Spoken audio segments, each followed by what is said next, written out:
சிவாஜியோட பேரனும் ராம்குமாரின் மகனுமான துஷ்யந்த் அவரோட ஈசன் ப்ரொடக்ஷன்ஸ்க்காக ஜகஜால கில்லாடி அப்படின்ற படத்தை தயாரிச்சிருந்தாரு. இதற்காக தனபாக்கியம் என்டர்பிரைசஸ் நிறுவனத்துக்கிட்ட 3,74,75,000 ரூபாய் கடன் வாங்கியிருந்ததா சொல்லப்படுது.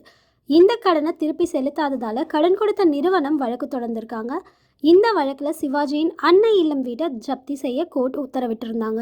இதற்கிடையே ராம்குமாரின் தம்பியான நடிகர் பிரபு அவர்கள் மனு தாக்கல் செஞ்சிருக்காரு. அந்த மனுவில் அன்னை இல்லத்தின் முழு உரிமை எனக்கு மட்டுமே இருக்கு, என்னோட சகோதரர் ராம்குமார் தொடர்புடைய நிதி பிரச்சனையில எனக்கு சொந்தமான வீட்டை ஜப்தி செய்ய பிறப்பித்த உத்தரவை ரத்து செய்யுங்க அப்படின்னு சொல்லியிருந்திருக்காரு.